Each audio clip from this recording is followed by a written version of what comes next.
Michelle Obama goes to Princeton for free. Yeah. And has been in the ruling class her whole life. Yeah. And she's still lecturing you about how she's a victim of racism. Hillary Clinton, exact same thing. Goes to Wellesley, spends her entire life in the ruling class, and she's still whining about how she's discriminated against. Why are they doing that? Yeah. And did you ever see, they'll have like pictures of side by side, but it'll be like pictures of like Jimmy Carter's house and Obama's house. Exactly. And it totally represents something about the like corroding of our soul. In a white neighborhood, you should be required to live in the hood if you're Barack Obama and if you're using that card. You use that card. The only reason you got elected was because of your race. You spent your entire 8 years inflaming race hate in our country, and then you go to Martha's Vineyard, the whitest zip code in the world? Not allowed. Wait, hold on. Did he just say that? Because, wow, the studio went silent after this one. Tucker Carlson's guest just ripped apart the entire mainstream narrative surrounding Obama, and let's just say it wasn't pretty. From identity politics to massive financial gains, this discussion exposed everything, leaving Tucker himself looking visibly stunned. And honestly, are we even surprised? The hypocrisy is just too big to ignore. But before we dive into the eye-opening truths they just dropped, make sure to smash that like button and subscribe, because let's be real, the mainstream media won't touch this. So we have to. Now, let's get into it. All right, let's start with a number that might just make your jaw hit the floor. When Barack Obama took office in 2008, his net worth was estimated at $1.3 million. Nothing crazy for a US senator. Fast forward to today, and boom, $70 million. I mean, that's one hell of an upgrade, right? And of course, we're all just supposed to believe that this massive fortune came purely from book deals and speaking fees. Because yeah, there's no way there are backdoor deals, favors, and financial loopholes fueling this, right?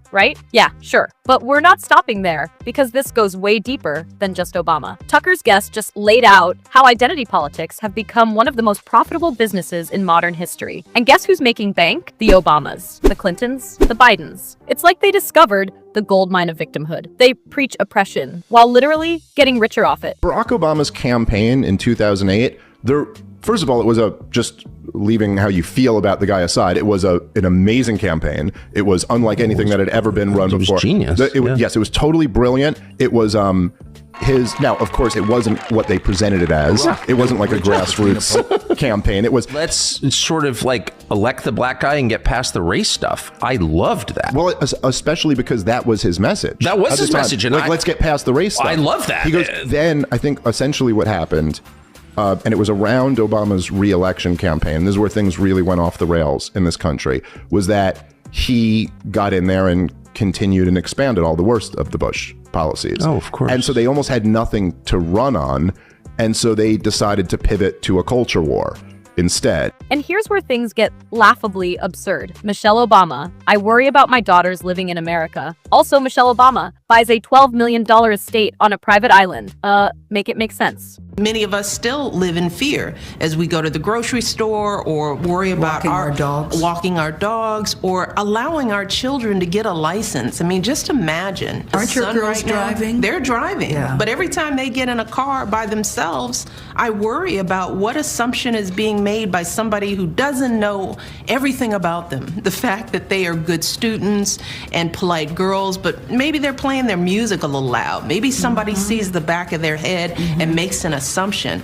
I, like so many parents of black kids, have to, that the innocent act of getting a license puts fear in our hearts. Are we really supposed to believe she's struggling like everyday Americans? Because I don't know about you, but most oppressed people aren't living in $12 million beachfront mansions. All right, let's talk cold, hard cash, because this is where it gets really insane. Barack Obama charges $400,000 per speech. Michelle Obama, up to $700,000. The Clintons, they've raked in over $230 million in speaking fees alone. I mean, seriously, what exactly are they saying in these speeches that's worth that much? Oh wait, they're not being paid for their words. They're being paid for their influence. It's pay-to-play politics, and regular Americans aren't invited. And if you think this is just about motivational speeches, think again. The real money? It's in book deals. It's in media partnerships. It's in charities that somehow never seem to solve anything. I notice a theme here. There are a lot of extremely rich people who are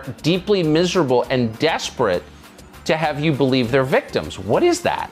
Yeah, it's seem great. I mean, fortunate to me. LeBron James living in Bel Air, he's a victim. Meghan Markle went downgraded from billionaire to multimillionaire. She's a victim. They want you to know that they're all victims. It's because they're trying to distract us. The truth is that they view us as peasants. They're trying to make it seem like, hey, when the peasants turn against us because they're actually robbing all of them, we don't want them to look at us. We want to make them think that we're one of us. They're not one of us. They're nothing like us. They don't live like us. She has nothing that goes on in her life that is similar to the average American, yet she keeps trying to use her skin color and her complexion as a way to make people believe that she's suffering, and she's absolutely not suffering. And everyone should be aware that if you're watching this and you think that LeBron James and Meghan Markle and Barack Obama and Michelle Obama are oppressed, you are a fool. You have been fooled. They are doing just fine. And this is where the real hypocrisy comes into play. These same people lecture Americans about privilege, systemic oppression, and paying their fair share. But surprise, they're the ones actually benefiting the most from the very system they pretend to fight against. They scream about corporate greed, but they are the corporations. They tell you to pay your fair share, while they move money through tax havens and nonprofits. And of course, they cry about climate change, then hop on private jets to their multi-million-dollar estates. See the pattern yet? At the end of the day, this isn't about race, oppression, or fighting for the little guy. It's about money, power, control. And Tucker Carlson's guest just laid it all out in broad daylight. So the real question is, are people finally waking up to this? Or is the media just going to keep running cover for them while attacking anyone who dares to call it out? So what do you think? Are people waking up to the scam? Or will the media keep pretending this isn't happening? Drop your thoughts in the comments below. I want to hear what you think. And if you found this video eye-opening, hit that like button, subscribe, and turn on notifications. Because trust me, there's even more they don't want us to talk about, and we're just getting started. Thanks for watching, and I'll catch you next time. Peace.